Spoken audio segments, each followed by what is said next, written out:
Right now, somewhere in Latin America, hundreds of millions of people are making phone calls, sending messages, and scrolling through social media.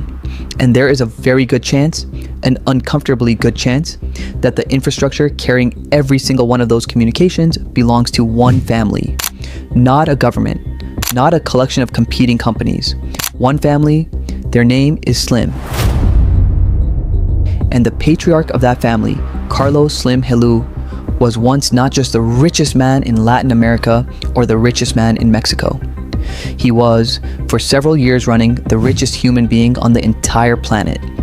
Richer than Bill Gates, richer than Warren Buffett, richer than anyone. And yet, outside of financial circles, his name barely registers. Most people in the Western world couldn't tell you who he is, what he built, or how one family came to quietly control the communications infrastructure of an entire continent. This is that story. The story of how Carlos Slim became the world's richest man actually starts not in Mexico, but in Lebanon, in a small village where his father, Julian Slim Haddad, grew up before immigrating to Mexico City as a teenager in 1902, part of a wave of Lebanese immigrants looking for opportunity in a rapidly growing country. Julian built a modest but successful dry goods business in Mexico City, and he understood something most people around him didn't: that owning real estate was the surest path to lasting wealth. He bought land and property in Mexico City at a time when few others were paying attention. He passed that instinct: buy undervalued assets, be patient, let time do the work, directly to his son. Carlos Slim was born in 1940, the fifth of 6 children. By the time he was 12 years old, he had already purchased his first stock, a share in a Mexican bank, bought with savings from a small allowance his father paid him for learning to keep financial accounts. By the time he was a teenager, he understood balance sheets, compound interest, and the mathematics of long-term investing better than most adults. He studied civil engineering at university, a discipline that would later inform how he thought about infrastructure as an investment. And by his mid-20s had begun building a small portfolio of businesses in Mexico City. Real estate, a brokerage, a construction company. Nothing spectacular yet, but the foundation was being laid. Then, in 1982, Mexico's economy collapsed. The peso crashed, inflation spiraled, foreign investors fled. Companies that had been worth millions became available for fractions of their value almost overnight. And while most people with money were pulling it out of the country as fast as they could, Carlos Slim did something almost no one else dared to do. He started buying. He acquired companies across multiple sectors: retail, construction, manufacturing, tobacco, mining, at prices that, to everyone else at the time, still seemed far too risky. But Slim had the patience and the nerve to hold. And as Mexico's economy slowly recovered over the following decade, the value of what he had bought at crisis prices multiplied many times over. By the late 1980s, he was one of the wealthiest men in Mexico. But the move that would change everything, the move that would eventually make him the richest person on earth, was still coming.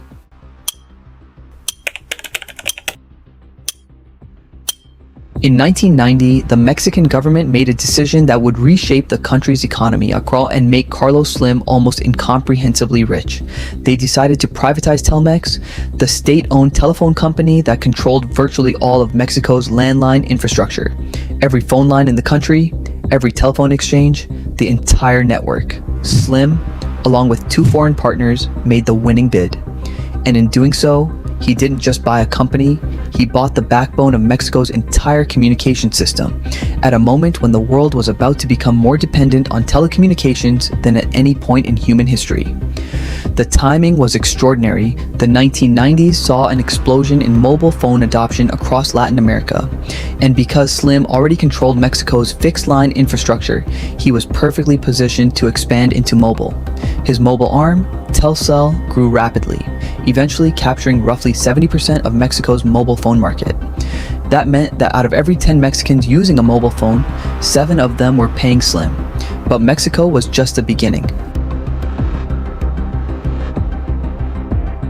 Through a company called América Móvil, the Slim family began acquiring telecom operations across Latin America.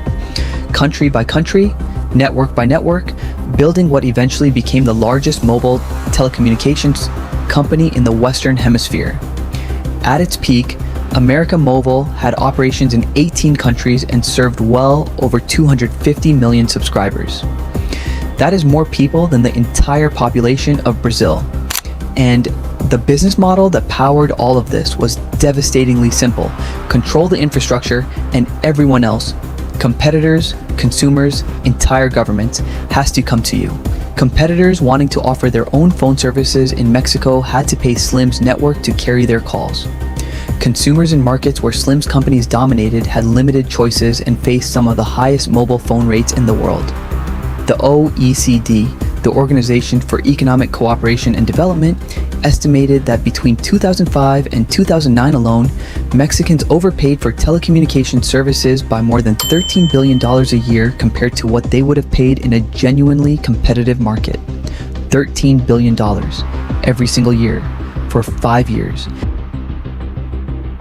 And through all of this, the Slim family fortune grew at a pace that seemed almost disconnected from the normal rules of wealth. By 2007, Carlos Slim was the richest man on earth.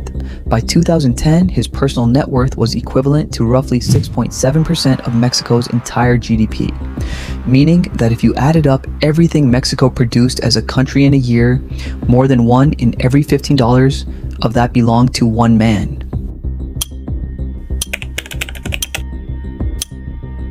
For years, competitors and regulators had been watching the Slim empire grow with increasing alarm. Antitrust complaints piled up. Legal challenges were filed.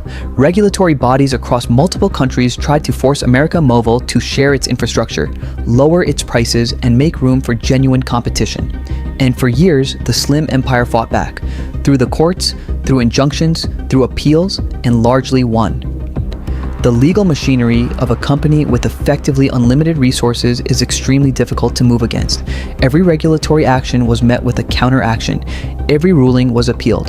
The process moved slowly, and while it moved, the empire kept growing.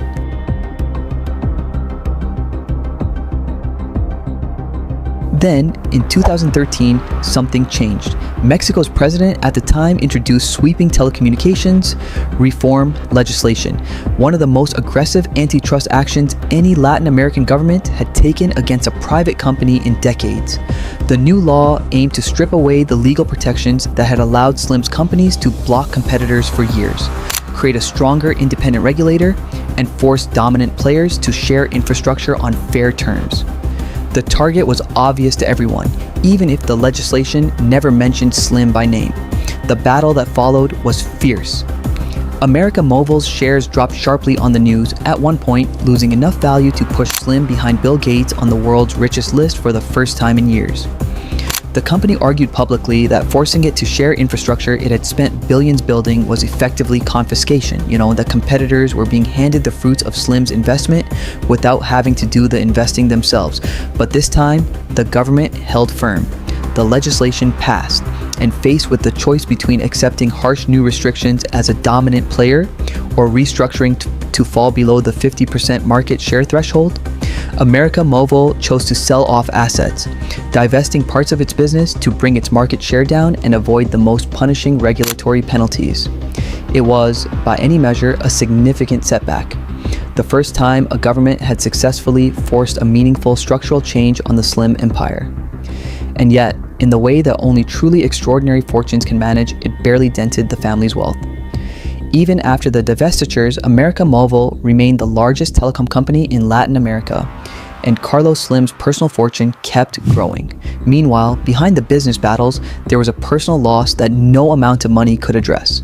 Slim's wife, Sumaya, the woman he had been married to for 33 years, the mother of his 6 children, passed away in 1999 from kidney disease. He never remarried. Instead, he channeled much of what followed into philanthropy and legacy, funding a museum in her name, the Museo Sumaya in Mexico City, which today houses one of the largest private art collections in Latin America, free and open to the public. Carlos Slim is now in his mid-80s. The empire he built over 6 decades is being carefully handed to the next generation, his 6 children, each of whom holds strategic positions across his companies.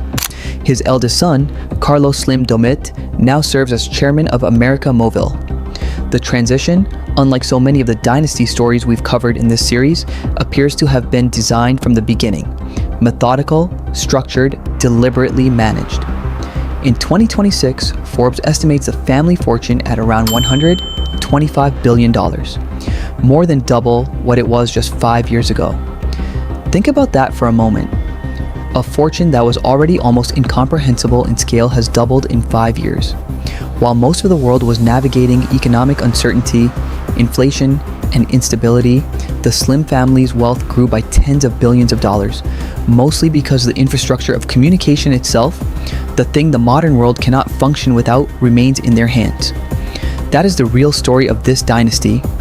Not just that one man became incredibly rich, but that he identified, decades before most people understood what it would mean, that whoever controls how people connect with each other controls something close to everything. And he bought it, quietly, patiently, almost invisibly. Next time in the Wealth Archive, we're heading to the Gulf, to a family whose wealth is so vast and whose reach so global that the numbers involved stop feeling like money and start feeling like something else entirely. Subscribe if you don't want to miss it, because this next one might be the biggest story we've told yet.